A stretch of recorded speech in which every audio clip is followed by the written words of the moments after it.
Graça e paz do nosso Senhor e Salvador Jesus Cristo esteja dentro da tua alma e dentro do seu coração. Amém? Sou o irmão Jean de Campinas. Venho trazer para vocês um estudo sobre a graça de Deus. Os irmãos me pediram e eu vou fazer esse estudo sobre a graça do Senhor. Amém?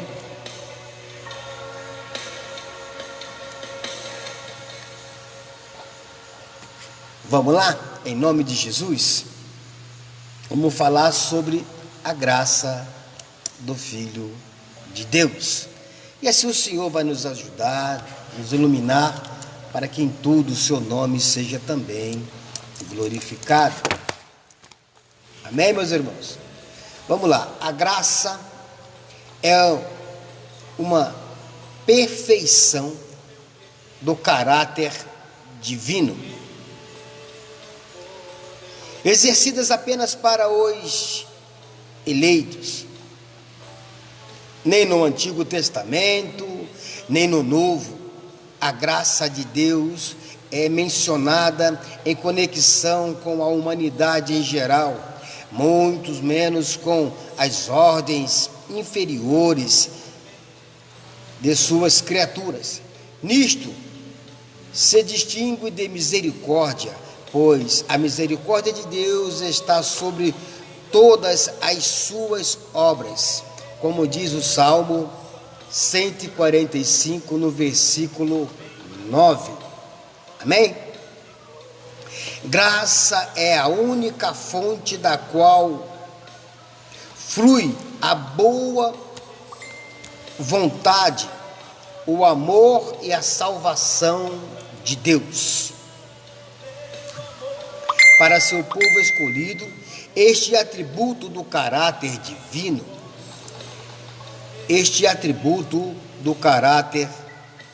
divino, foi definido por Abraham Mott em seu livro O Reino da Graça. Assim, é o favor eterno e absolutamente gratuito de Deus, manifestado na concessão de bênçãos espirituais e eternas aos culpados e indignos.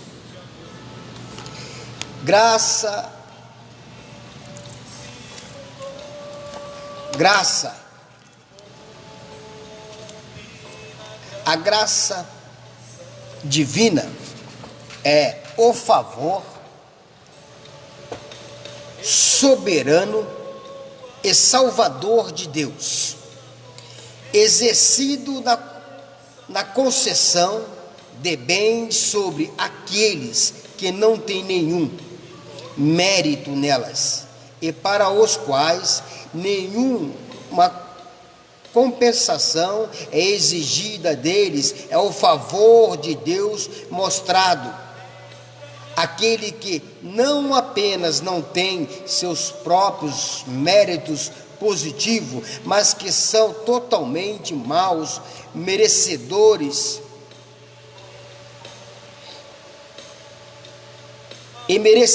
do inferno.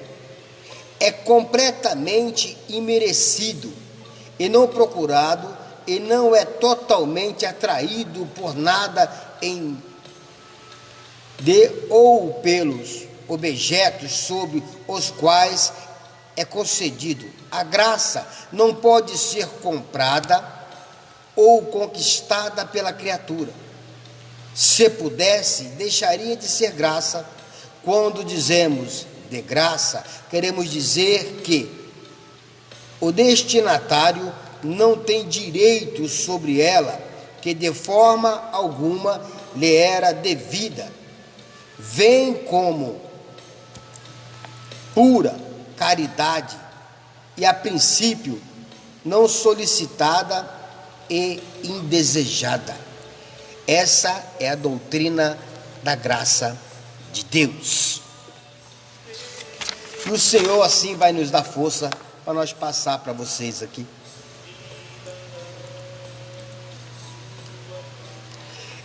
A exposição mais completa da maravilhosa graça de Deus aparece nas epístolas do apóstolo Paulo. Em seus escritos, graça está em oposição direta às obras e dignidade de qualquer tipo ou grau. Em Romanos 11, no versículo 6, esclarece ainda mais: mas se é por graça, já não é pelas obras. De outra maneira, a graça já não é graça. Se, porém, é pelas obras, já não é mais graça. De outra maneira, a obra já não é obra. Graça e obras não se unem como óleo e água. Porque pela graça sois salvos por meio da fé. E isto não vem de vós, é dom de Deus. Não vem das obras para que ninguém se glorie. Em Éfeso 2, do versículo 8 e 9. O favor absoluto de Deus não pode consistir mais no mérito humano do que óleo e água se fundirão em um. Ver também Romanos 4, nos versículos 4 a 5. Existem 3 características principais da graça divina. Primeira, é eterna. A graça foi planejada antes de ser exercida, proposta antes de ser concedida, que nos salvou e chamou com uma santa vocação, não segundo as nossas obras, mas segundo o seu próprio propósito e graça que nos foi dada em Cristo Jesus. Antes dos tempos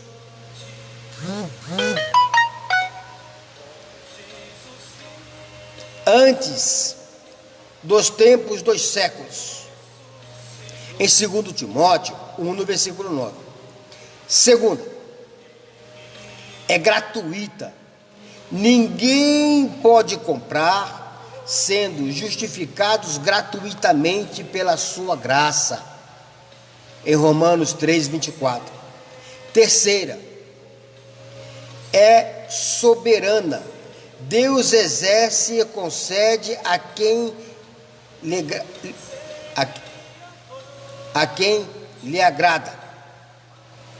Para quê? A graça reinasse, como diz em Romanos 5, 21. Se a graça reina, então ela está no trono, e o ocupante do trono é soberano, consequentemente, o trono da graça, como diz em Hebreus 4, no versículo 16. Seleção soberana de Deus.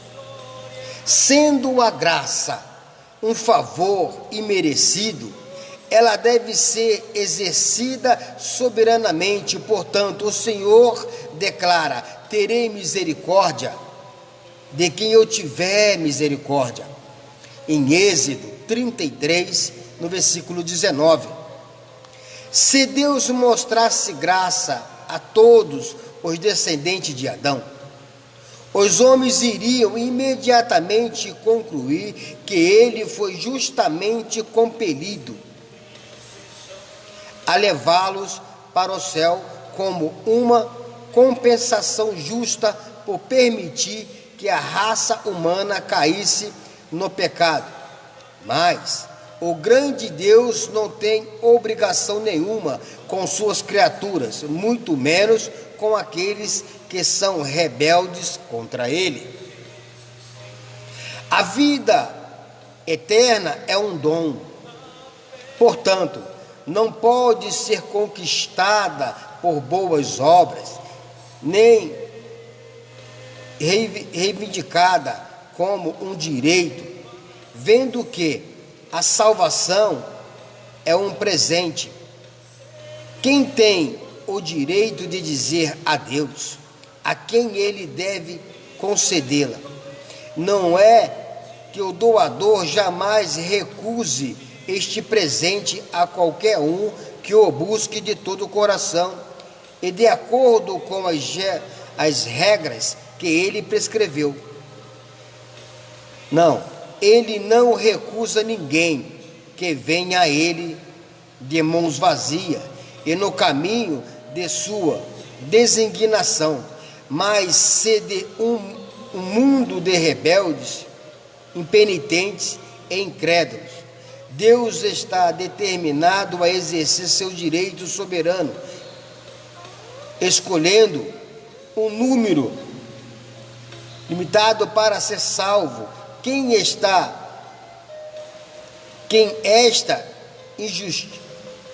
injustiçado, Deus é obrigado a forçar seu dom sobre aqueles que não o valorizam. Deus é compelido a salvar aqueles que estão determinados a seguir seu próprio caminho.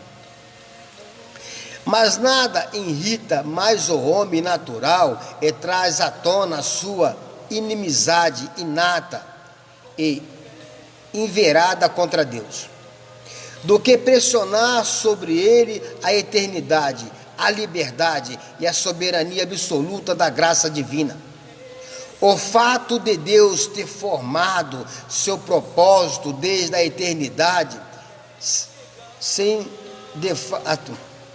de forma alguma consultar a criatura, é humilhante demais para o coração intacto.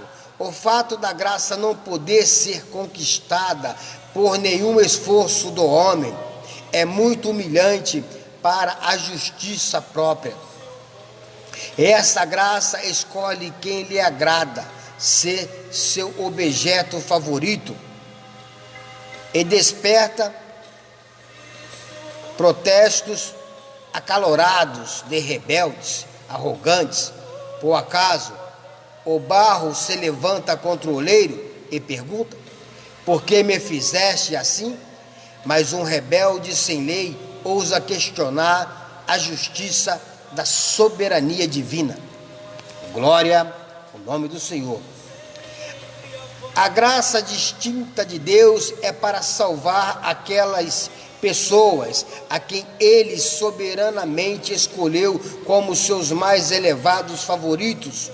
Por distinguir, queremos dizer que a graça discrimina, faz diferença, escolhe alguns, ignora outros. Foi a graça distinta que selecionou Abraão do meio de seus vizinhos idólatras e o tornou amigo de Deus. Foi a graça distinta que salvou publicanos e pecadores, mas disse dos fariseus religiosos: deixai-os, em Mateus 15, no versículo 14. Em nenhum lugar a glória da graça livre e soberana de Deus brilha mais visivelmente do que na indignidade e improvável de seus objetos. Isso foi maravilhosamente ilustrado por James R. em 1751. Ele diz assim: onde o pecado abundou, diz a programação da corte do céu, a graça superabundou. Manassés foi um monstro da barbárie, pois fez seus próprios filhos passarem pelo fogo, encheu Jerusalém de sangue inocente. Manassés era um adepto da iniquidade, pois ele não apenas multiplicou em um grau extravagante, mas próprias impiedades, sacrilégio, mas ele envenenou os princípios e perverteu as maneiras de seu súdito, fazer-os agir pior do que o mais detestável dos idólatras pagãos. Você pode conferir em 2 Crônicas 33. No entanto, por meio dessa graça sobreabundante, ele é humilhado, é reformado e se torna um filho do amor que perdoa, um herdeiro da glória imortal. Glórias a Deus. Veja, aquele perseguidor amargo e sanguento, Saulo, quando exaltando ameaças e decidido a matança, preocupou os cordeiros e matou os discípulos de Jesus. A destruição que ele causou e as famílias inofensivas que arruinou não foram suficientes para aplacar seu espírito vingativo. Eles foram apenas uma prova, o que, em vez de satisfazer o cão de caça, o fez perseguir mais de perto a pista e a ansiar pela destruição. Ele ainda tem sede de violência e assassinato. Sua sede é a vida insaciável, exalando ameaças e matanças, em Atos 9, no versículo 1 em diante. Amém, Josi? Seja bem-vinda, que Deus abençoe você. Hoje é a doutrina da graça. Sua palavra são lanças e flechas, e sua língua uma espada afiada, tão natural para ele ameaçar os cristãos como respirar o ar. Eles sangraram a cada hora nos propósitos de seu coração rancoroso devido à falta de poder na palavra dele. Não causa mortes e faz com que alguns dos discípulos inocentes caiam. Quem, de acordo com os princípios do juízo humano, não o teria declarado um vaso de ira, destinado à condenação inevitável? Quem não estaria pronto para concluir que,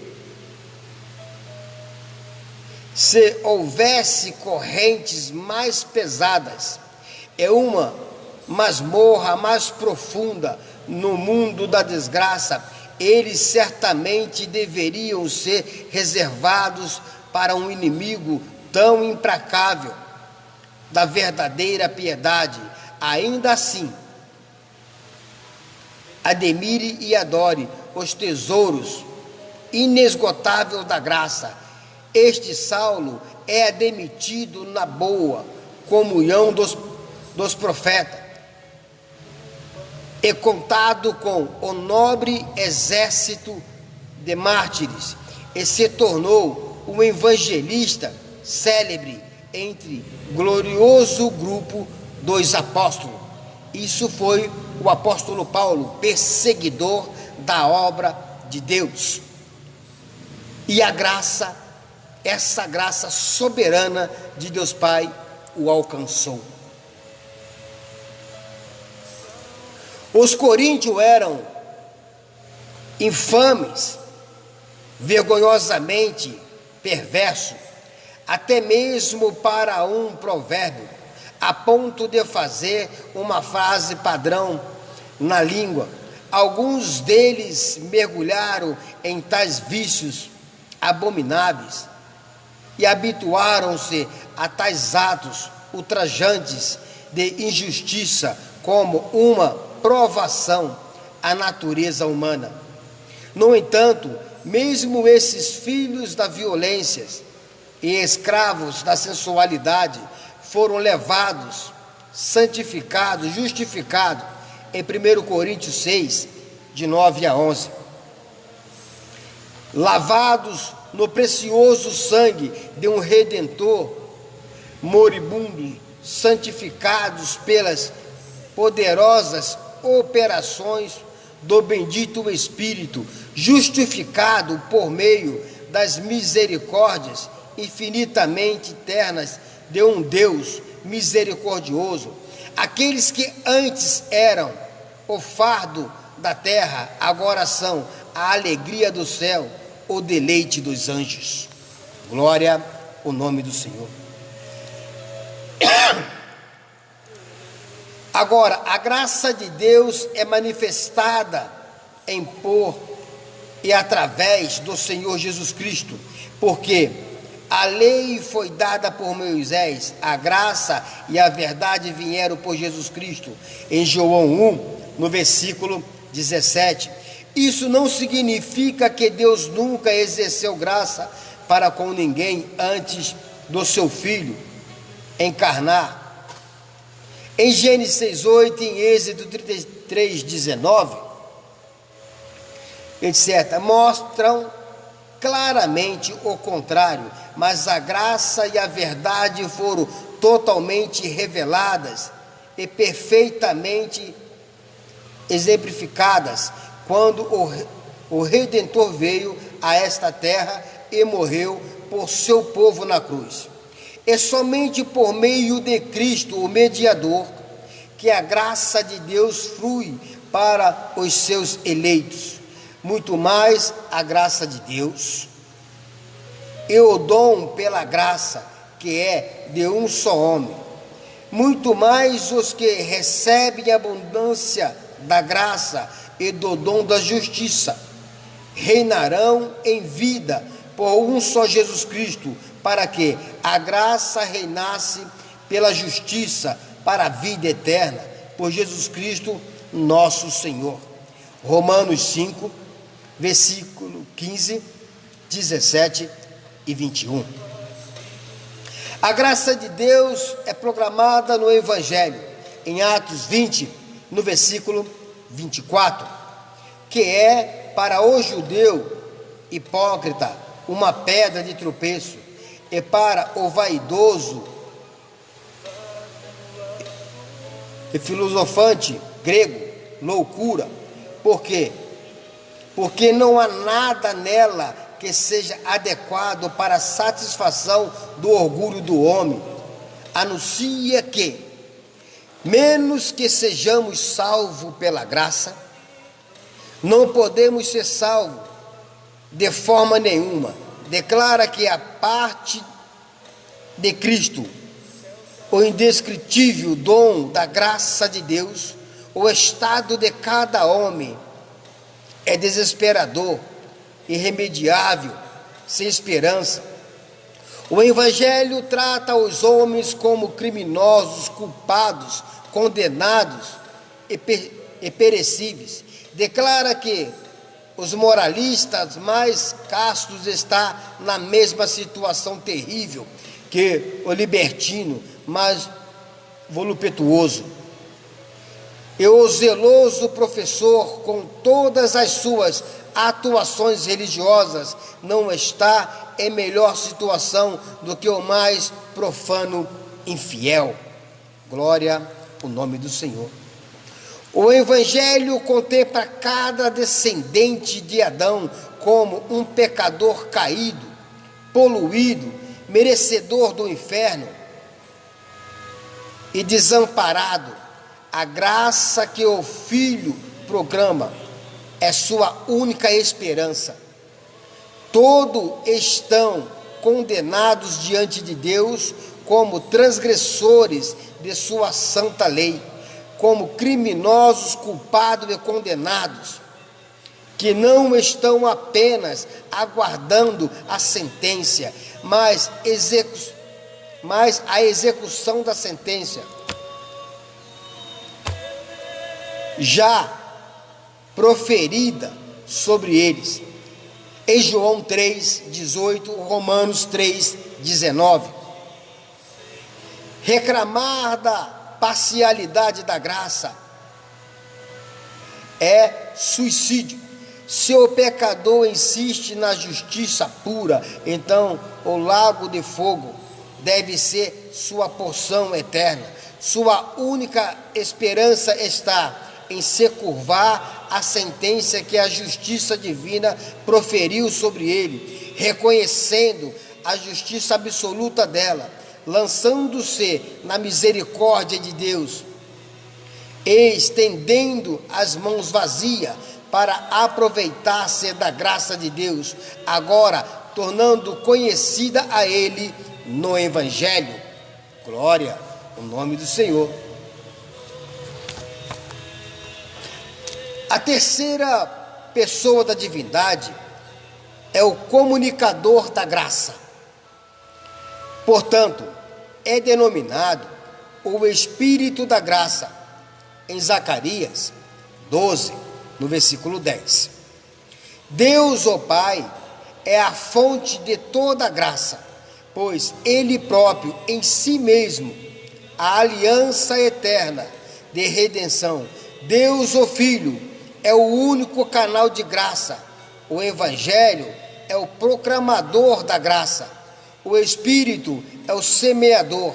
Ele é aquele que aplica o poder salvífico do Evangelho na alma, vivificando os eleitos enquanto espiritualmente mortos, conquistando suas vontades rebeldes, derretendo seus corações duros, abrindo seus olhos cegos, purificando-os da lepra do pecado. Assim podemos dizer, como o falecido bispo. Graça é uma provisão para homens que estão tão caídos que não podem levantar o machado da justiça, tão corruptos que não podem mudar suas próprias naturezas, tão avessos a Deus que não podem se voltar para Ele, tão cegos que não podem vê-lo, tão surdos que não podem ouvi-lo, e tão mortos que Ele abrirá suas sepulturas e ressuscitá-los. Glória ao nome do Eterno.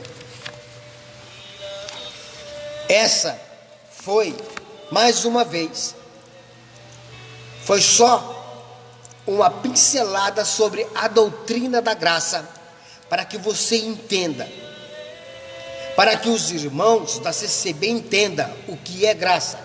Foi o irmão da CCB que me pediu para me fazer alguma coisa sobre a graça, a doutrina da graça. Aqui eu te dei só uma pitadinha do que é a graça de Deus. Se vocês quiserem, a gente pode aprofundar mais sobre esse assunto. Eu tenho recursos aqui dos meus livros para que nós possamos se aprofundar tanto na graça, dentro da Sagrada Escritura, para que haja crescimento de conhecimento dentro da nossa alma, dentro do nosso ser. Seja livre, esteja na graça do Filho de Deus, seja livre. Não se aprende práticas religiosas, cultos religiosos, não, se aprende, se prende na graça do Filho de Deus, aonde nós era digno do inferno, do lago de fogo, e agora somos dignos da vida eterna em Cristo Jesus. Amém? Fiquem todos com Deus e Deus vos abençoe. Faça igual os irmãos, coloca nos comentários, manda no meu WhatsApp, que é o 19 981 62 25 50. Faz lá, faz o seu pedido lá, e nós vamos trabalhar e vamos trazer para você a explicação das doutrinas bíblicas que está na Sagrada Escritura, para abençoar a sua vida, abençoar a sua alma, e assim trazendo essas doutrinas sistematicamente, para que você possa compreender e crescer na graça e no conhecimento. Fica todos com Deus, e Deus seja louvado.